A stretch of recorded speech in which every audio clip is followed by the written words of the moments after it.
الحمد لله وحده والصلاة والسلام على من لا نبي بعد. أعوذ بالله من الشيطان الرجيم. بسم الله الرحمن الرحيم. إن الدين عند الله الإسلام. وقال تعالى: اليوم أكملت لكم دينكم وأتممت عليكم نعمتي ورضيت لكم الإسلام دينا. وقال تعالى: هو الذي أرسل رسوله بالهدى ودين الحق ليظهره على الدين كله وكفى بالله شهيدا. صدق الله العظيم. وقال رسول الله صلى الله عليه وسلم: من يرد الله به خيرا يفقهه في الدين، أو كما قال عليه الصلاة والسلام. বুজুর্গান মুহতারাম, হযরত উলামায়ে কেরাম, সমবেত মুখ্যমান বারাদারান ইসলাম, আজকে এই দিনে আল্লাহ তাবারক ওয়া তাআলা এই রাত্রটাকে আপনাদের জন্য জান্নাতের বাগানে বসার তৌফিক দিয়েছেন। এই জন্য সকলেই বলি আলহামদুলিল্লাহ। জীবনের অনেক সময় কাটিয়েছেন নেতাদের পেছনে, জীবনে অনেক রাত্র অনেক দিন কাটিয়েছেন নিজের দলীয় কাজের জন্য, নিজের ফ্যামিলির নিজের সমাজের জন্য অনেক সময় দিয়েছেন। কিন্তু আজকে যে সময়টা দিচ্ছেন এটা হাসরের ময়দানের জন্য। সুবহানাল্লাহ, আজকে বলেন বাইরের লোকেরা যেন না শুনে। কতটুকু ওজন হবে? সারা রাত্রি ওজন তো আধা কেজি, 1 কেজি, কত? হযরত সুলাইমান আলাইহিস সালাতু ওয়াস সালামকে আল্লাহ পাক একটা সিংহাসন দান করেছিলেন, ব্রহ্মবান ক্যাবিনেট। সুলাইমান আলাইহিস সালামের সিংহাসন এটা চলার জন্য কোনো পেট্রোল লাগবে না। একসাথে 90,000 মানুষ সেখানে আরোহণ করতে পারত। 90,000 মানুষ আরোহণ করতেন না। এখানে পশু পাখি, হযরত সুলাইমান আলাইহিস সালামকে আল্লাহ তাবারক ওয়া তাআলা সমস্ত সৃষ্টি জগতে সকল প্রাণীর কথা বোঝার এবং তাদের সাথে কথা বলার যোগ্যতা আল্লাহ পাক দিয়েছিলেন। আল্লাহ পাকের কাছে দোয়া করেছিলেন, রব্বি ফিরলি হাবলি মুলকা, আল্লাহ তুমি আমাকে একটা রাজত্ব দান করো। কেমন রাজত্ব? লা ইয়ানবাগি লিআহাদিন মিন বাদি, যে রাজত্বটা পৃথিবীতে আর কোনোদিন হাসিনাকেও দিবা না, খালেদারেও না, এরশাদ চাচারেও না, জিয়াউর রহমানদেরও না, শেখ মুজিবেরও। কথা কি বুঝাইতে পারলাম? হযরত সুলাইমান আলাইহিস সালামের এই সিংহাসনটা যদি এখন থাকতো, এটা যদি নিলাম করা হতো তাহলে দাম কত? এখন যেখানে বসেছেন এই জায়গার বসাটার মূল্য, একটা মুহূর্তের মূল্য সুলাইমান আলাইহিস সালামের তত্ত্বের চাইতেও বেশি। এমন একটা জায়গায় এখন বসতে পেরেছে, খুশি তো সবাই? কথা খুব সংক্ষিপ্ত কয়েকটি কথা বলবো। আমাদেরকে পৃথিবীতে প্রেরণ করেছেন কে? আল্লাহ। কে পাঠিয়েছেন? আল্লাহ। আমাদের কি কোনো অস্তিত্ব ছিল? না। আমি আজকে আপনাদের সামনে দাঁড়িয়ে কথা বলছি, আমার কথা শোনার জন্য আপনারা এইভাবে চাতক পাখির মতো বসে আছেন। এত রাত্র পর্যন্ত আমি যখন কথা বলতেছি আপনাদের সামনে, এটা আমি গর্ব করতেছি না। আমি যতক্ষণ পর্যন্ত কথা বলবো, আপনারা যারা দাঁড়ানো আছেন আমার দিকে যে তাকায় আছেন, শেষ পর্যন্ত তাকাই থাকবেন। হঠাৎ গরিব দিকে তাকিয়ে দেখবেন, বাজে দেখা পর্যন্ত কিভাবে চলে গেল সেটাও বলতে পারবেন না। এই যে কথাটা আমার মুখ থেকে বের হচ্ছে আপনারা শুনছেন, এটা তো আমি নিজেই করেছি না, তারপরে তার মধ্যে দেওয়ার কোনো ব্যবস্থা আছে? আল্লাহ। আমি যখন আমার মায়ের পেটে ছিলাম, আমার মা কি জানতো যে আমি বড় হয়ে নারায়ণগঞ্জ এসে মানুষের সঙ্গে বাস করবো?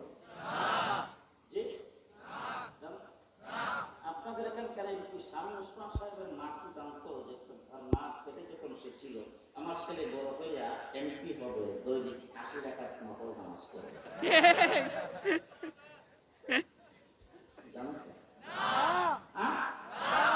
শেখ হাসিনার মা কি জানতো যখন শেখ হাসিনা পেটে ছিল তখন কি জানতো যে এই মেয়েটা বাংলাদেশকে লুটপাট করবে? জানতো? কিছুই জানতো না। আমার মা জানতো না, আমার বাবা জানতো না, আমার দাদা জানতো না, আমার দাদি জানতো না, দুনিয়ার কেউ কোনো কিছু জানতো না। আমার সম্পর্কে কোনো আলোচনাই কোনোদিন হয়নি। হয়েছে কোনোদিন আলোচনা? হয়েছে কোনোদিন আলোচনা? আল্লাহ তাআলা আলাল ইনসানি হিনুম মিনাদ দাহর লাম ইয়াকুন শাইআন মাযকুরা। আল্লাহ বলেন তুমি কোনো আলোচনার বস্তু ছিল না, তোমার এক ফোঁটা কাপা পানি থেকে আমি আল্লাহ পাক সুগঠন করে তৈরি করেছি। কে তৈরি করেছেন? আমি এখন আপনাকে জিজ্ঞেস করতে চাই, প্রস্রাব পাক না পাক? পায়খানা পাক। এবার বলুন তো দেখি, সারা রাত্র সন্ধ্যা রাত্র থেকে শুরু করে যদি ফজর পর্যন্ত কোনো ব্যক্তি, ফজরের আজান পর্যন্ত, সূর্য ওঠার আগ পর্যন্ত যদি কোনো ব্যক্তি সারা রাত্র পায়খানা করে, পায়খানা করে বিছনাপত্র জামা কাপড় যা আছে সব কিছু হয়, হুজুরকে জিজ্ঞেস করে দেখেন তো গোসল ফরজ হবে কয়বার? একবারও না। পায়খানা পাক না না পাক? সারা রাত্র করলে গোসল হবে না? গোসল ফরজ হবে? প্রস্রাব না পাক সারা রাত্র যদি প্রস্রাব করতে থাকেন গোসল ফরজ হয়েছে কয়বার? একবারও না। যে আপনি আমাকে আল্লাহ পাক যে পানিটার দ্বারা বানিয়েছেন সেই পানিটা পাক না না পাক? এটা যদি শরীর থেকে বের হয়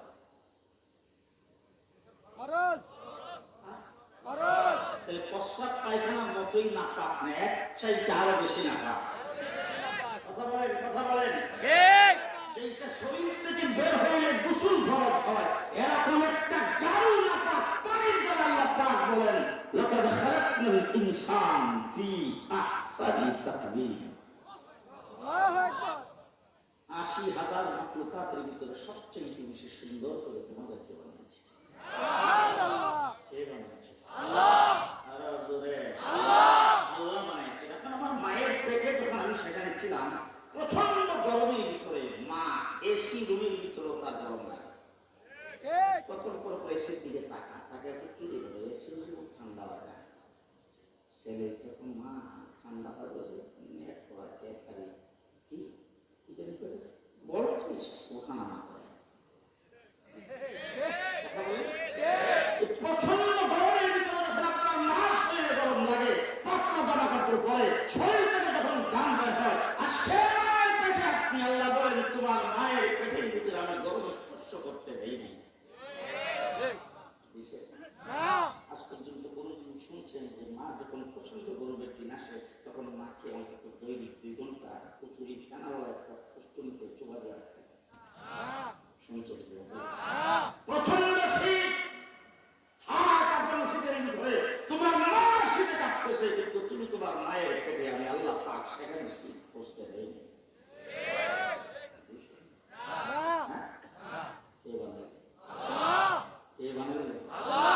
মায়ের পেটে তোমাকে সুগঠন করেছে সেই জায়গার ভিতরে, সেখানে তোমার খাবারের প্রয়োজন হয়েছে। আল্লাহ বলেন সে খাবার আমি সাপ্লাই দিয়েছি। দিয়ে দিয়েছেন সাপ্লাই। মায়ের পেটের ভিতরে তোমার খানার প্রয়োজন, আমি আল্লাহ পাক সেখানে তোমার খানা সাপ্লাই করেছি।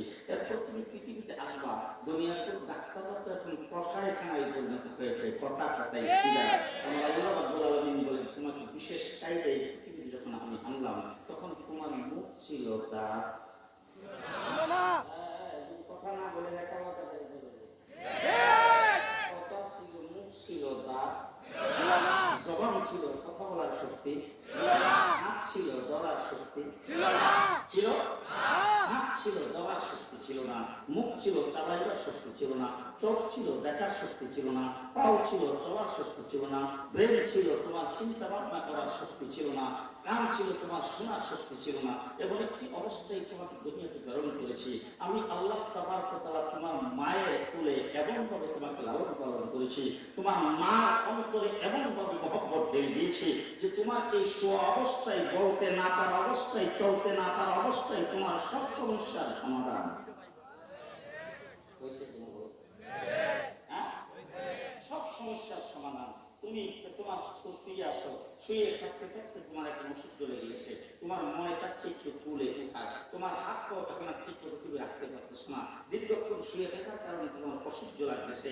এই অবস্থায় যখন তোমার তুলে উঠার মনে চাইছে, তুমি কি তোমার মাকে ডাক দিয়ে বলতে পারছো, মা অনেকক্ষণ শুয়ে আছে, আমাকে তুলে দাও?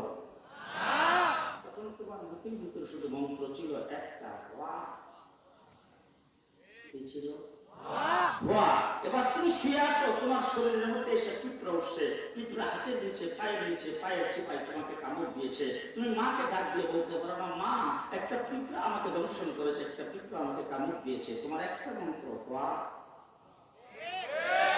কথা বলেন। তোমার পেটে ব্যথা করতেছে, মাথা ব্যথা করতেছে, তোমার কিলোমিটার মনে চাইছে, তোমার খাবারের মনে চাইছে, তোমার যাবতীয় সব কিছু তুমি ঘুমায় গেছো, ঘুম পাড়ায় তোমার মা রান্না বান্না করার জন্য চলে গেছে। এখন তুমি ঘুম থেকে উঠছো, তোমার মা ডাক দিয়ে বলতে পারো না, মা আমি সজাগ হয়েছি, একটাই মন্ত্র, দ্বারা সব সমস্যা সমাধান করেছেন স্বামী সংসার। না না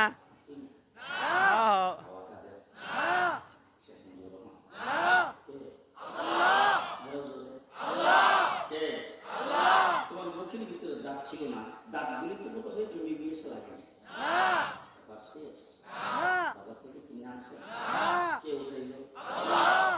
উঠেছেন আল্লাহ। তোমার মুখের স্বাদের পরিবর্তন করেছেন আল্লাহ, তোমার খাবারের যাবতীয় সব কিছু পরিবর্তন করেছেন আল্লাহ। তোমার মায়ের দুধ তুমি পান করো, বাহিরের দুধ যদি তুমি খাও, তখন বাহিরের দুধের কারণে তোমার পেট গন্ডগোল করে, মায়ের দুধের কারণে তোমার পেটের গন্ডগোল হয় না। যে পেটের গন্ডগোল করে তুমি যে কোনো জিনিস খাইলে, সেই জিনিসটাকে তোমার স্বাস্থ্যসম্মত বানাইবার জন্য আল্লাহ পাক বলেন, আমি ডায়াবেটিস ক্ষমতা তোমাকে বাড়াই দিয়েছি, আমার খাবারের রুচি তোমার পরিবর্তন করে দিয়েছি। যেভাবে তুমি বাইরে উঠতেছো, সেইভাবে তোমার রুচিও বাড়তেছে। আল্লাহ। তোমার যদি শুধু এতটুকু করে নেই, আল্লাহ বলেন যাবতীয় সব কিছু তোমার জন্য বানিয়েছে। আস্তে আস্তে لم نجعل الأرض مهادا والجبال أوتادا وخلقناكم أزواجا وجعلنا نومكم سباتا وجعلنا الليل لباسا। এখন যদি রাত্র না হলে, যদি দিন থাকতো, যদি অন্ধকার না হতো, ঘুমটা খুব ভালো হতো।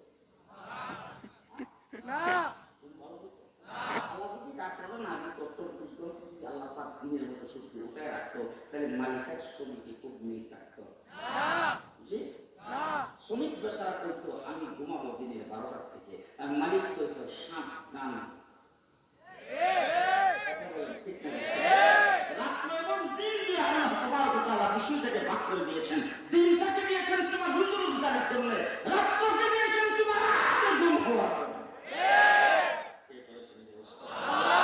সবকিছুর ব্যবস্থা আল্লাহ তাবারক ওয়া তাআলা বলেন, জমিন থেকে তোমাদের জন্য বিছানা স্বরূপ বানিয়ে দিলাম, আসমানকে ছাদ স্বরূপ বানিয়ে দিলাম, আর জমিন থেকে তোমাদের জন্য এমন করেছি উর্বর ক্ষেত্র তৈরি করেছি। সেই জায়গা থেকে আল্লাহ তাবারক ওয়া তাআলা আসমান থেকে জমিনের মধ্যে বৃষ্টি বর্ষণ করি, আর বৃষ্টির পানির মাধ্যমে জমিনকে উর্বর করে সেখান থেকে তোমার জন্য ফল ফলাদির ব্যবস্থা করি।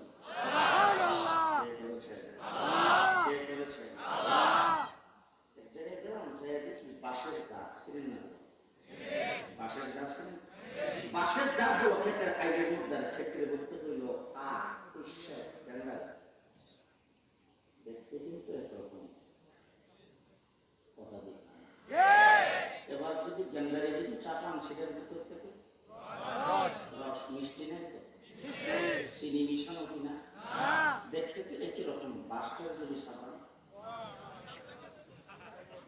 জি জায়গার কোনো ব্যস্তম আছে, মাটির কোনো ব্যস্তম আছে, এক জায়গার সার, এক জায়গার ফসফরাস, এক জায়গার জোর, এক জায়গার সবকিছু, আখেও কোশ্চেনও টানছে, আখেও টানছে, গেন্দারিও টানছে, বাঁশও টানছে, একটার ভিতরে পানি আল্লাহ পাক মিঠা করে একটাও দিয়েছেন, আরেকটার ভিতরে কোনো বিষয় নেই। দিয়েছেন দিয়েছেন আমার ভাইয়া আল্লাহ পাক বলেন আহা وأنزلنا من السماء ماء আসমান থেকে বৃষ্টি বর্ষণ করেন। বৃষ্টি বর্ষণ করেন কে? আল্লাহ। কে? আল্লাহ। আসমান থেকে বৃষ্টি দেন আল্লাহ, জমিন থেকে ফসল তোমাদের জন্য ফলাইছেন আল্লাহ। আল্লাহ তাবারক ওয়া তাআলা চন্দ্র তোমার জন্য বানিয়েছে, সূর্য তোমার জন্য বানিয়েছে, বাতাস তোমার জন্য বানিয়েছে, আগুন তোমার জন্য বানিয়েছে, পোকামাকড় তোমার জন্য বানিয়েছে, সাপ বিচ্ছু তোমার জন্য বানিয়েছে, বাঘ তোমার জন্য বানিয়েছে, জন্তু জানোয়ার তোমার জন্য বানিয়েছে, গাছ গাছালি ফল ফলাদি আল্লাহ পাক তোমার জন্য বানিয়েছে। বললে দুনিয়া সব তোর জন্য বানাইলাম, আর তোর একমাত্র আমি আল্লাহর জন্য বানাইলাম। কার জন্য বানাইছে? রাস্তে কোন কার জন্য? আল্লাহ। আল্লাহর জন্য বানাইছে। এখন আমি জিজ্ঞেস করতে চাই, হুকুম চলবে কার? আল্লাহ। রাস্তে হুকুম চলবে কার? এবার জিজ্ঞেস করতে চাই, দুনিয়ার হুকুমের পরিবর্তন নাই তো? আছে। ও দুনিয়ার হুকুমের তো পরিবর্তন নাই। 1971 সালে দেশ স্বাধীন হয়েছে। দেশ স্বাধীনের আগে আরেকবার স্বাধীন হয়েছিলাম 1947 সালে। 1947 সালে যখন আমরা স্বাধীন হয়েছি, তখন স্বাধীন হয়েছিলাম দ্বিজাতি তত্ত্বের ভিত্তিতে। আমরা দেশটার নাম ছিল পূর্ব পাকিস্তান। কথা আপনারা বুঝতেছেন তো? আবার কাল কি বলবেন না যে হুজুর তো রাজনীতি শুরু করবো, রাজনীতি না ভালো করে শুনলেন। দেশটার নাম ছিল পূর্ব পাকিস্তান, ঠিক না বেশি? পূর্ব পাকিস্তানের মধ্যে আরেকটার নাম কি ছিল? পশ্চিম পাকিস্তান। পশ্চিম পাকিস্তান আমাদের পূর্ব পাকিস্তানের সঙ্গে বর্ডার লাগে তো, ঢাকা উত্তর আর ঢাকা দক্ষিণের মতো, সোনারগাঁও উত্তর আর সোনারগাঁও দক্ষিণ, এরকম কোন ব্যবস্থা ছিল নাকি? মধ্যখানে হাজার হাজার মাইল ইন্ডিয়া। কথা বলেন, কথা বলেন। ঠিক। তাই এবার জিজ্ঞেস করতে চাই, দ্বিজাতি তত্ত্বের ভিত্তিতে যখন দেশ স্বাধীন হলো, একটার নাম হবে হিন্দুস্তান আর একটার নাম হবে পাকিস্তান, আমরা তখন কোন ভাগে বলেছিলাম?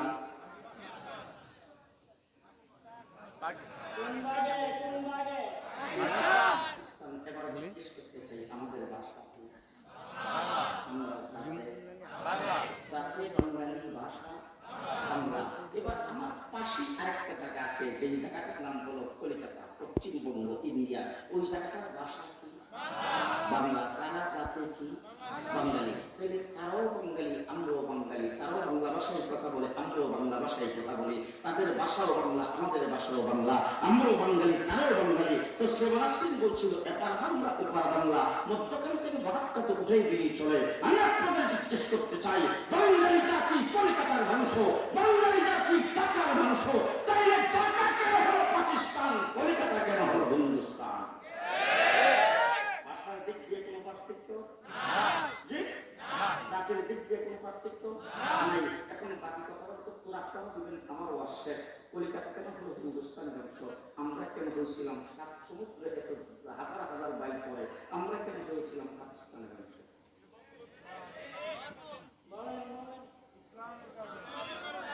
বলেন।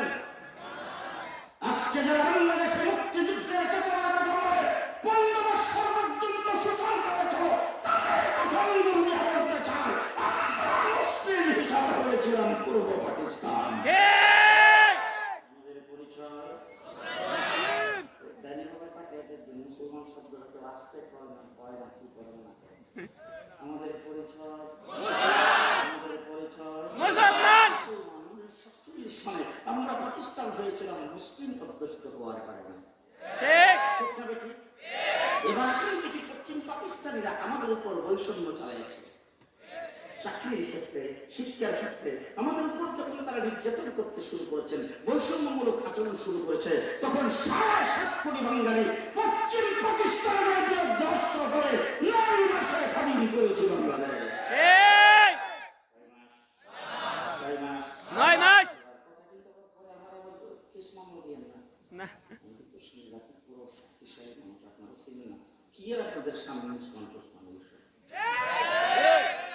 আমি ঢাকায় বৈশা চট্টগ্রামের পুলিশ ফিরেছি। ঢাকায় থেকে আমি চট্টগ্রামে পুলিশের গাড়ি ঘুরাইছি। সাংঘাতিক শক্তি কিন্তু আমার 8টা মামলা দিছে আমার ঢাকায়। 2 বছর জেলে আসছিলাম ওই মামলায়।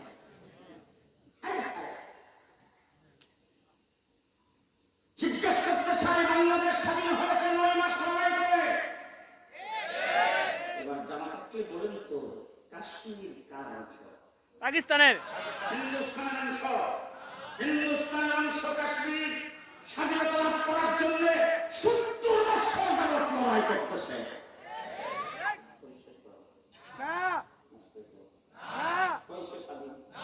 এবার আসে আমার পার্শ্ববর্তী একটা জায়গার নাম হলো আসাম। আসাম আসামের দিকে 10 ট্রাক অস্ত্র, ঠিক 10 ট্রাক অস্ত্র মামলা আমার বাংলাদেশের অনেক মন্ত্রী মিনিস্টার জেলে ছেড়েছেন। ঠিক 10 ট্রাক অস্ত্র তারা নিতে চাইছিল আমার বাংলাদেশের উপর দিয়া, আমার দেশের প্রশাসনকে ফাঁকি দিয়ে তারা স্বাধীনতা যুদ্ধ করার জন্য 40 বছর যাবৎ করতেছে যুদ্ধ। ওই সিনের সাথে কত বুঝেন না এটা হয়। কাশ্মীর করতেছে স্বাধীনতা আন্দোলন কয়দিন, 70 বছর। আসাম করতেছে কয়দিন। আমার পাশে আমার দেশের বাড়ি ব্রাহ্মণবাড়িয়া, আমার ব্রাহ্মণবাড়িয়া শহর থেকে 5-7 কিলোমিটার গেলেই ছিল আগরতলার বর্ডার। সে আগরতলা ত্রিপুরা তার আজকে 32 বছর যাবৎ স্বাধীনতা আন্দোলন করতেছে। হয়েছে কি স্বাধীন? না এবার বলুন তো আমরা কয় মাস? 9 মাস 9 মাস 9 মাস। এবার যারা মুক্তিযুদ্ধের চেতনার কথা বলে, আমাদেরকে যারা গালিগালাজ করো, 1.5 মাস পর্যন্ত রিমান্ডে ছিলাম। যারা আমাকে জিজ্ঞাসাবাদ করেছেন, সর্বপ্রথম গালিটা যেটা দিত, তুই পাকিস্তানি রাজাকার। সেই সর্বপ্রথম যে গালিটা দিত, তুই পাকিস্তানি রাজাকার, তোর পূর্বপুরুষ পাকিস্তানি রাজাকার, তোর হাবিব হুজুর পাকিস্তানি রাজাকার, তোর মুফতি আলী পাকিস্তানি রাজাকার, তোর মুহিউদ্দিন খান পাকিস্তানি রাজাকার। আকাবের উলামায়ে কেরামের নাম ধরে ধরে আমাকে গালি দিত পাকিস্তানি রাজাকার বলে। আজকে তাদেরকে জিজ্ঞেস করতে চাই, তোমরা আমাদেরকে পাকিস্তানি রাজাকার বলেছো, আজকে 54 বছরের ভিতরে বাংলাদেশের কোন মৌলবী, কোন একজন আলেম পাকিস্তানের পক্ষে কোনদিন একটা মানববন্ধন করে নাই, কোনদিন একটা মিছিল করে নাই, কোনদিন একটা বিবৃতি দেয় নাই, কোনদিন কোন ওয়াজ মাহফিল এসেছি যখন মেম্বর থেকে একজন আলেম পাকিস্তানের পক্ষে একটা শব্দ বলে নাই। আর তোমরা বক্তৃতায় দাঁড়ায় বলছো ইন্ডিয়ার সাথে আমাদের স্বামী স্ত্রীর সম্পর্ক।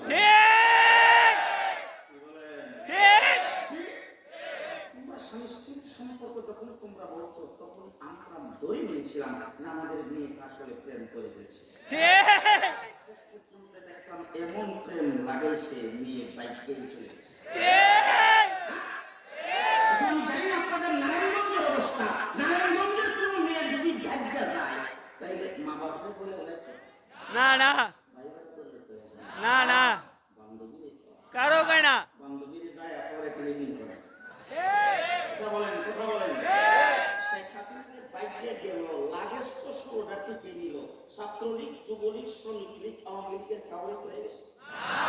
জি, কাউকে টেলিফোন করছে না। সেনাপ্রধান কি একথা বলছে কোনদিন যে আমাকে শেখ হাসিনা বলছিল যে আমার একটা কর্মী আছে নারায়ণগঞ্জ, একটা ফোন করে না না, জি শেখ হাসিনা মুখের সাথে প্রেম লাগে, তুমি তো এই দেশ থেকে বেরিয়ে চলে গেছে। আজকে প্রমাণিত হয়েছে এই দেশের পাকিস্তানের এলাকায় নয়, তোমরা সবাই ইন্ডিয়ানের এলাকা।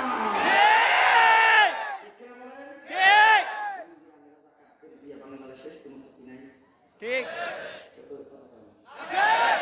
আজকে বাংলাদেশ পদে পদে তোমাদের যারা আজকে দূষণীয়, তোমাদের যারা আজকে কথিত, পরিষ্কার ভাষায় বলছি, আমার বাংলাদেশের সচিবালয়ে আগুন তোমরাই দিয়েছ। পরিষ্কার ভাষায় বলছি, আমার একজন আইনজীবীকে দেশপ্রেমিক, সত্যিকার দেশপ্রেমিক যদি কোনো গ্রুপ, কোনো গভর্নমেন্টকে দেখতে চান, সেটার নাম খোলামায় খাম। আমরা দেশপ্রেমিক। আজকে বাংলাদেশে একজন আমাদের নামকে প্রকাশ করতে পারবে না। বাংলাদেশ থেকে 5টি টাকা বর্ডার পাস করেছে। যখন বর্ডার যায় দাঁড়াও, তোমাদের ব্যাগের ভিতরে 70 লাখ। তোমরা লুটেরা দেশ থেকে লুটপাট করে চলছে, ঠিক কিনা বলে? তাহলে এবার জিজ্ঞেস করতে চাই, স্বাধীনতা অর্জন করেছে কয় মাসে? আমাদের আমরা 9 মাসে স্বাধীনতা অর্জন করেছি। 70 বছর লড়াই করে স্বাধীনতা অর্জন করতে পারি নাই। প্রমাণিত হচ্ছে যদি আমরা মুসলিম না হতাম, আমরাও 70 বছরেও পারতাম না। মুসলিম অধ্যুষিত হওয়ার কারণে আমরা স্বাধীনতা অর্জন করেছি, ঠিক না বেঠিক? আমাদের পরিচয় মুসলিম। আমাদের পরিচয় মুসলিম।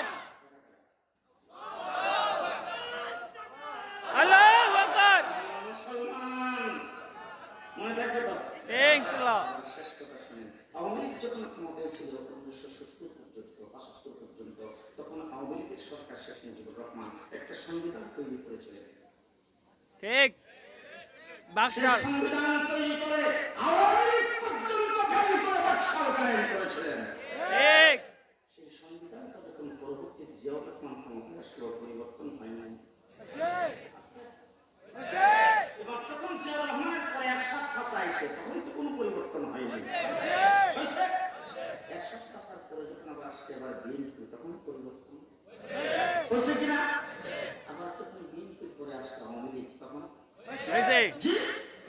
তাহলে তোমরা যে সংবিধান তৈরি করো শুধু বাংলাদেশের গোটা পৃথিবীতে, তোমাদের সংবিধান মন গড়া ভাবে যে যখন ক্ষমতায় আসো পরিবর্তন করা যায়। আমার আল্লাহ পাক আজকের থেকে 1400 বছর আগে একটা সংবিধান আমাদেরকে দিয়ে আল্লাহ পাক 16 লক্ষ সাহাবায়ে কেরামের সামনে আরাফার ময়দানে ঘোষণা করেছেন, আল ইয়াউমা আকমালতু লাকুম দীনাকুম। আজকের দিনে তোমাদের জন্য যে সংবিধান আমি আল্লাহ পাক নাযিল করেছি, সেটাকে অল কমপ্লিট করে দিলাম। কিয়ামত পর্যন্ত সেটা চলবে, কোনো পরিবর্তন হবে না। ঠিক আজকে বলবেন ইসুর খরচ রাসূল সাল্লাল্লাহু আলাইহি ওয়াসাল্লামের যুগে ছিল 41টা, এখন আছে 4টা।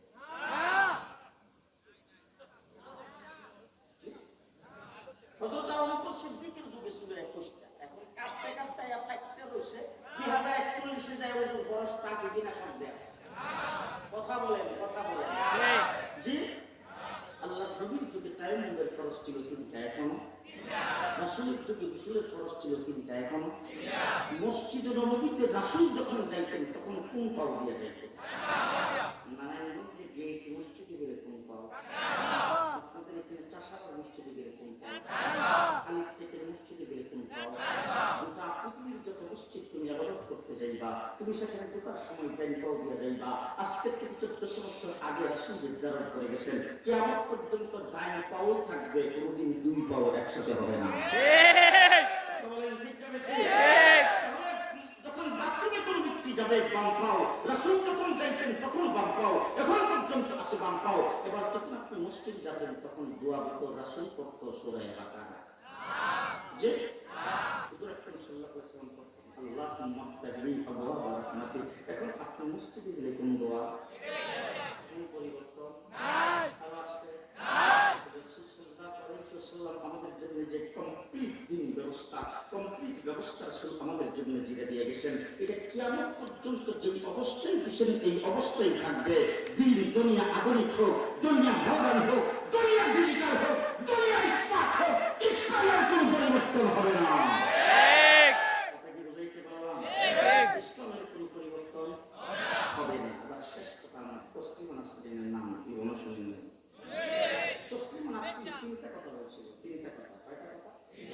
1 নম্বর কথা বলছিল, দেহ আমার, সিদ্ধান্ত আমার। যারা নাউজুবিল্লাহ কয় নাই তারা কোন বলে? তসলিমা নাসরিন বলছিল, দেহ আমার, সিদ্ধান্ত আমার। তসলিমার পক্ষ হয়ে কিছু লোকজন প্রেস ক্লাবের সামনে স্লোগান দিছিল, আমার দেহ, আমার মন, যারে খুশি তারই। নাউজুবিল্লাহ। 2 নম্বর কথা তসলিমা নাসরিন বলছিল, কোরআন পরিবর্তন করতে হবে। দুনিয়ার সমস্ত বই পুস্তক যদি পরিবর্তিত হয় তাহলে কোরআনকে পরিবর্তন করা যাবে না। এটা তসলিমা নাসরিনের যুক্তি। 3 নম্বর তসলিমা নাসরিন বলছিল, এপার বাংলা ওপার বাংলা বর্ডারের দরকার কি? কথা কয়টা? 3টা। ভালো করে বুঝবেন, ভালো করে বুঝবেন। কয়টা কথা? 1 নম্বর বলছে দেহ আমার, সিদ্ধান্ত আমার। 2 নম্বর বলছে কোরআন পরিবর্তন করতে হবে। 3 নম্বর বলছে এপার বাংলা ওপার বাংলা, মধ্যখানে বর্ডার কেন থাকবে? একদিক থেকে কোরআনের বিরুদ্ধে কথা বলেছেন, আরেকদিক থেকে স্বাধীনতার বিরুদ্ধে। জি, বাইতুল মুকাররমের খতিব বাইতুল হক মসজিদের মিম্বার থেকে যখন আওয়াজ দিয়েছেন, সারা বাংলাদেশের মানুষ লাল মাস করে মানিক পেয়ে বেরোতে আসার পরে পশ্চিমা বাংলাদেশে টিকতে পারে না। আজকে আমার বাংলাদেশে গত 15 বছর পর্যন্ত আমরা লড়াই করেছি। আপনাদের এই অঞ্চলের যে মানুষটা কথা কথাই বলতো খেলা হবে, ঠিক কথা কথাই বলতো খেলা হবে, তিনি কিন্তু মাঠে কোনদিন খেলতে আসেনি। আজকে পরিষ্কার আশায় বলে যাচ্ছি, আমরাই কিন্তু খেলার মাঠে ছিলাম। ঠিক গত 15 বছর পর্যন্ত মৌলানা ফেরদৌস, মৌলানা বাইজি, মৌলানা হারুন এখন তো আমার কারণ খেলার মাঠে ছিল। তোমরা কোনদিন খেলার মাঠে আসলে তোমরা পুলিশের অস্ত্র ব্যবহার করেছ। ঠিক তোমরা পুলিশ পাঠাইছ আমাদের বিরুদ্ধে, তোমরা কোনদিন খেলার মাঠে আসো নাই। তোমরা যদি কত বড় খেলোয়াড় হও, এখন গেলা কথা কথা কথা বলতে পালাবো না, পালাবো না, পালায় না। এখন গেছে তো, এখন কোথায় গেছো? সাহেবের বাসায় আজকে পুলিশ তোমাদের সাথে নাই। আসো দেখি খেলার জন্য আমরা প্রস্তুত। দেখবো তোমাদের সাথে কত দামে কত চাল।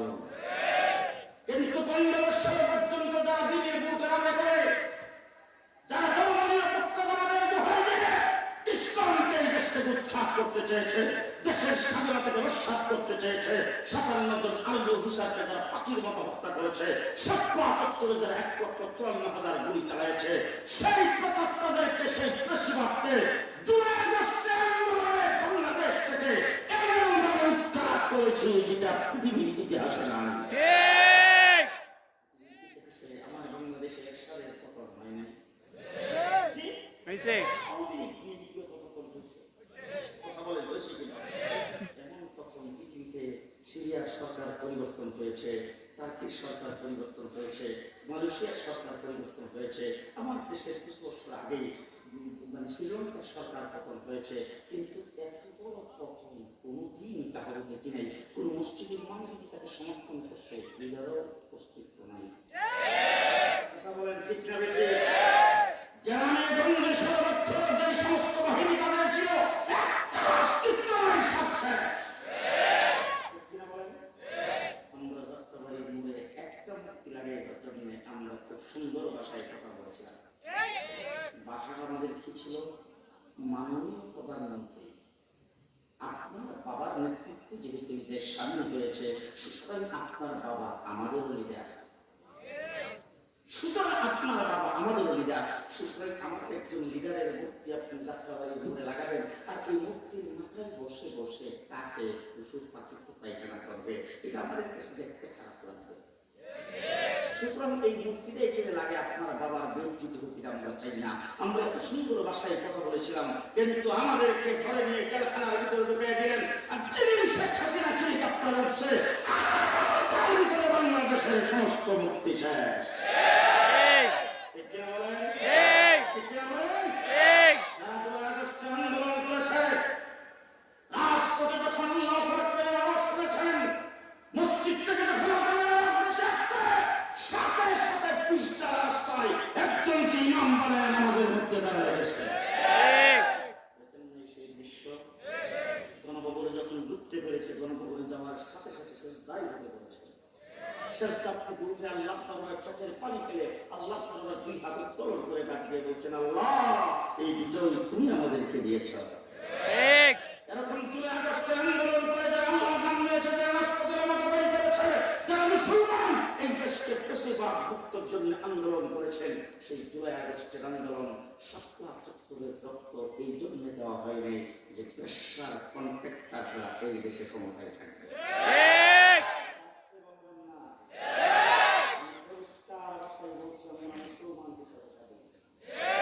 যতদিন মুসলমান হিসেবে থাকতে পারি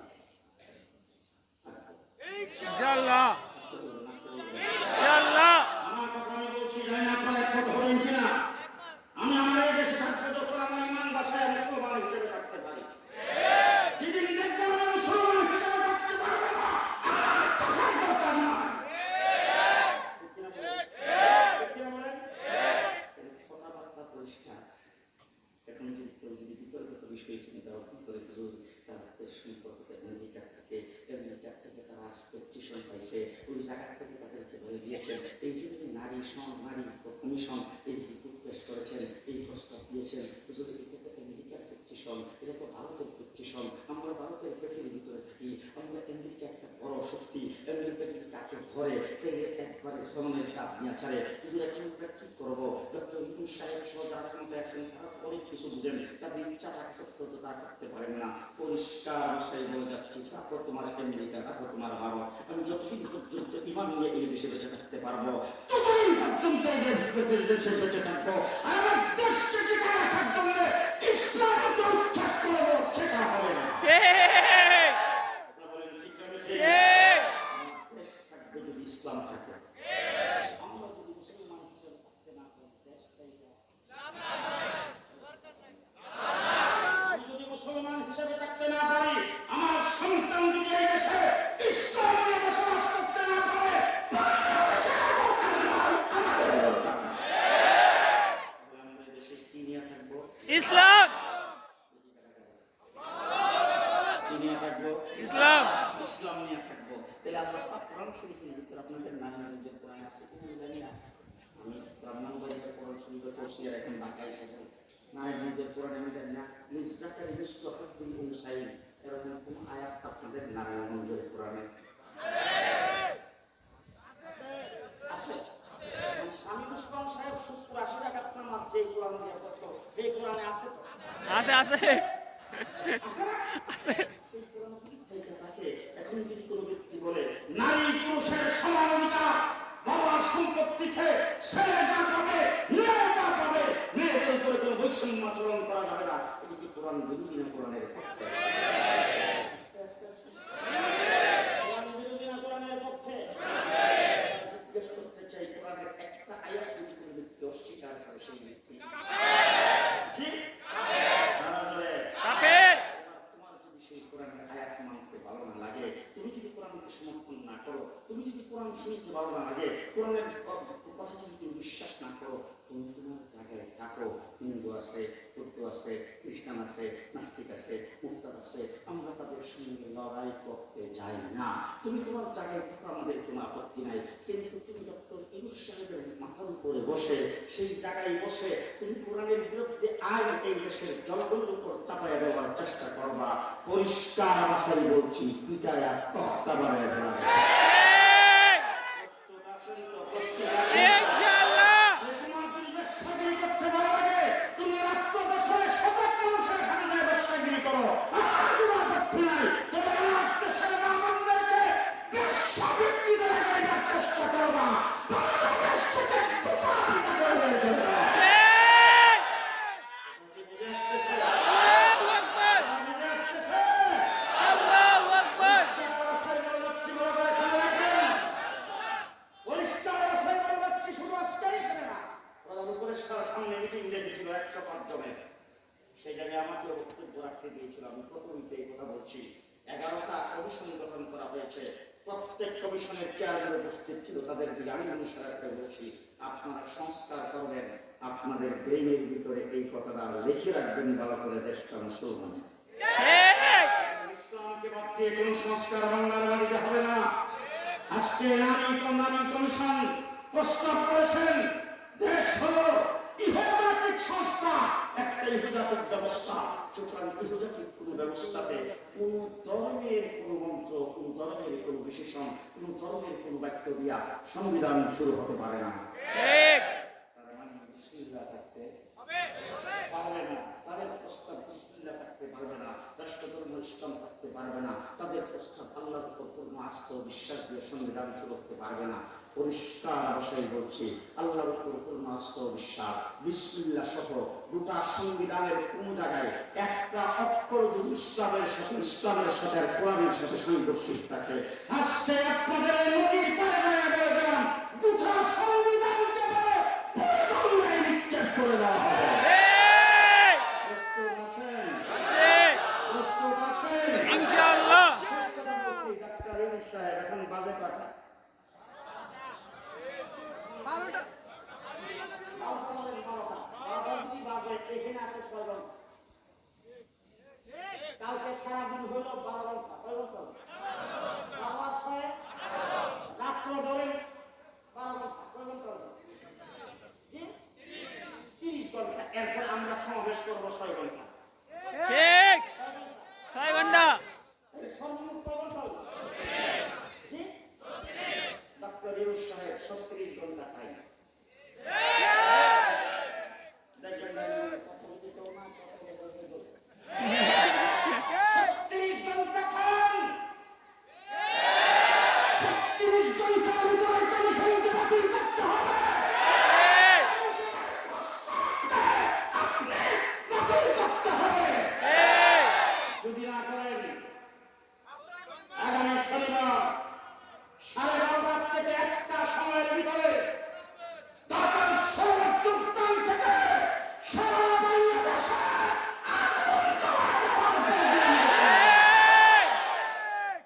লড়াই জীবনে অনেক করেছি। এবারের লড়াই হবে কোরআন প্রতিষ্ঠার লড়াই। এবারের লড়াই হবে ইসলাম প্রতিষ্ঠার লড়াই।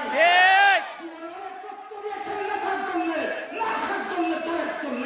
এবার যদি কোরআন প্রতিষ্ঠার লড়াইয়ের সময় আসে, কে জীবন দিতে প্রস্তুত? আল্লাহু আকবার। খুনকারী, আবশ্যরীর মুমিনিন। আগামী শনিবার আপনারা যাবেন নাকি?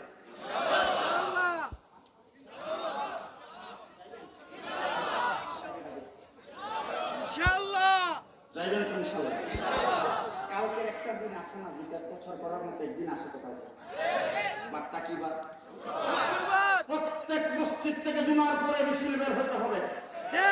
চলো, চলো, চলো, চলো, ঢাকা চলো, চলো, চলো। ঢাকা চলো, শনিবারে 3 তারিখে চলো, চলো। ঢাকা চলো। ইসলাম বাংলাদেশ। সবাইকে ঢাকায় দাওয়াত রইল। ইনশাআল্লাহ ময়দানে দেখা হবে। আসসালামু আলাইকুম। আলহামদুলিল্লাহ রাব্বিল আলামিন। والصلاة والسلام على سيد المرسلين وعلى آله وأصحابه أجمعين. আল্লাহ আমাদের বসাকে কবুল করো। আল্লাহ আমাদের শোনাকে কবুল করো, বলাকে কবুল করো। আয়োজন যারা করেছেন, আয়োজকদের